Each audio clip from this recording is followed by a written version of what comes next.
me or Africans don't like other African tourists. Now, before you crucify me, hear me out first. Hear me out. You know how so many Africans would be like, oh, they don't understand why when Africans want to travel abroad, they will stand up and take their money to Europe, they will take their money to Asia, they will take their money to North America, wherever it is, all those places, and go and spend it there. Instead of traveling within Africa, you know, to develop, to encourage the tourists within Africa, yada, yada, yada, that whole nonsense that people like to talk. But you also understand that as an African, when you travel to another African country, they kind of, I don't know why we don't love ourselves. Why are we shouting and making all this noise when we travel outside the continent, but then when I come next door to your country, you are behaving, I don't understand. I really don't understand. Please make it make sense. Let me put things into context. I traveled to some of the West African countries April of this year, 2024, and I experienced some things that I did not realize in my entire life, that being part of the ECOWAS, that rubbish doesn't even work anymore. Being part of the West African, this thing, I would not experience. And I was just, to say I was shocked, that's an understatement. Let me even put things into further perspective for you to understand what I'm talking about. Mind you, I have used a land border before, so this experience was entirely new to me.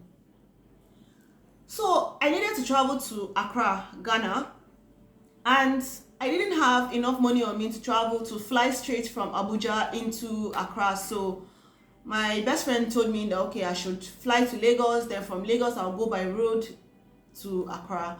I was like, oh, okay, since I'm going to be going by road anyways, let me just make a quick stop in Cotonou. I've never been there before, so maybe I should have that experience of, you know, spending a night there, look around, and before I proceed to go to Accra. People of God, I don't know if that was where I messed up, or the fact that I even decided to go by road or even visit another African country in the first place was where I messed up. First, when I got to the Seme border, that's the border between Nigeria and Benin Republic. When I got to the Nigerian side of the border, because you know at every land border there's usually the side to this country, the side to that country. So when I got to the Nigerian side, they asked me to bring my yellow card, which I brought. They asked me to bring, they said, okay, they checked for yellow fever, they said meningitis, what else again? Whatever they needed was inside the card, yeah? I proceeded, they asked me, do I want to stamp my passport? I said yes, because I'm proceeding forward and I'm going beyond Benin Republic, so if they don't stamp it, I'm going to have difficulty coming back into the country. It's going to look almost as if an illegal migrant. I just got, you know how the whole, I don't like immigration issues. So I went to the window where I was going to stamp my passport. I got there and the guy opens my passport. Then he says, oh, it's a virgin passport, they will need to disvirgin it. Then I wasn't up to 30 yet, but in my 20-something years of life, I had never heard that there was anything called a virgin passport. What on earth is that? I was like, what do you mean by that? I said, oh, because I've never gotten any stamp. I was like, oh, is it because I did not stack all my expired passports together? That's why you're telling me that this is a virgin passport. He said, regardless whether I've traveled to other countries before, this one doesn't have any stamp in it. So they said, oh, no, not that it doesn't have any stamp in it. Oh, I've never crossed that border before, so they will need to stamp it. Okay, no problem. Go ahead now. A stamp is, how much is stamp? Am I supposed to pay for that again? They said I should bring, was it 5,000 I said I should bring?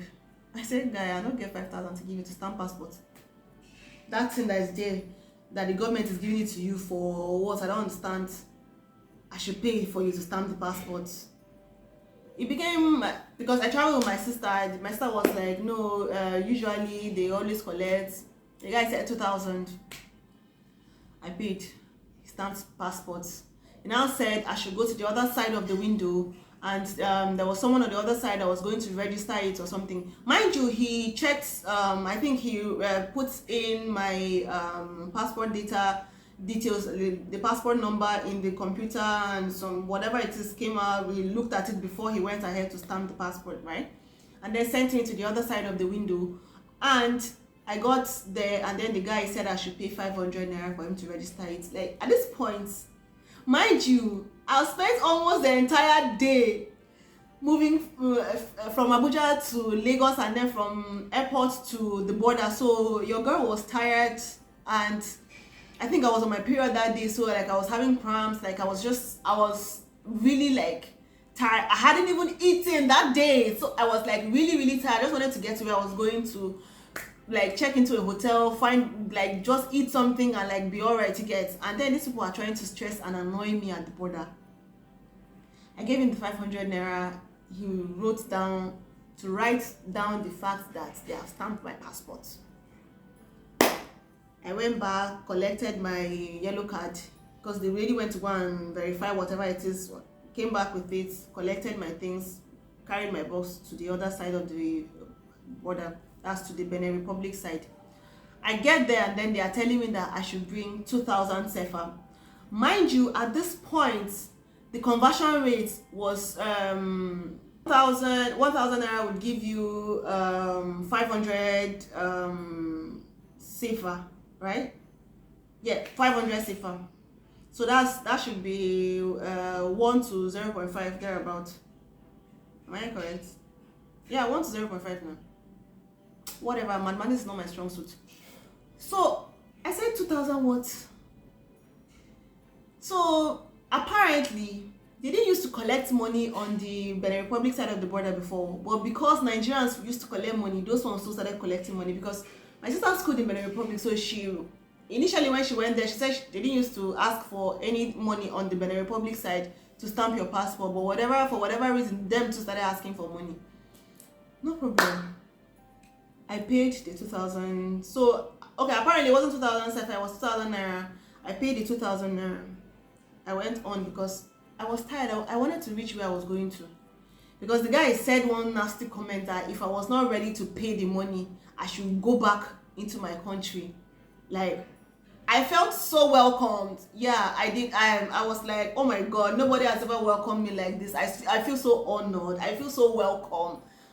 If I had so much money to spend in your country, I'll be so glad to spend it because of how welcoming you guys are. You get? I moved forward. Now, when I wanted to travel from Benin to Accra, because I didn't stop in Togo, I went straight from Benin to Ghana. And first of all, I wanted to travel directly. That I'm going to do a full video of how my trip went. So now I'm just talking about the whole immigration and how we are very not welcoming to each other. I couldn't get a straight, like a branded a branded bus to travel with, so I had to use one of the roadside vehicles. And luckily for me, the guy was actually a very nice guy, so he kind of was quite helpful, and he spoke English. And I my French is very let's not talk about it. So we got to the Benin Togo border, and I think what was the name of the border called? Right now I can't remember it. I would have to recheck it. When we got to that border, they said I should pay. They asked for 2,000 sefa on the Benin Republic side. Then Togo asked for 2,000 sefa. Why? Because my passport is a virgin passport. They have never stamped it before.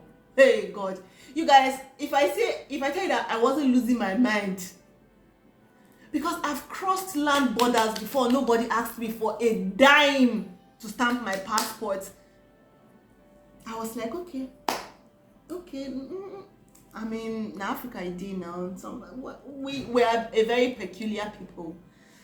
I got to the Togo and Ghanaian border. That's where I lost it, guys. See, I was like, you guys, when I got to the Togo side of the border, the guy there, okay, I even forgot to mention, So I had met someone at the border between Benin Republic and Togo that gave me a contact of someone who spoke English at the other border.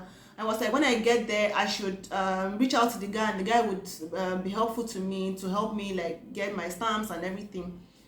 But guess what?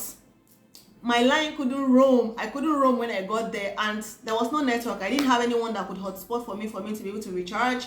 So I was really like stuck. So I decided to like verbally ask with the little French that I had picked up from Benin Republic, but I wasn't getting anywhere with that.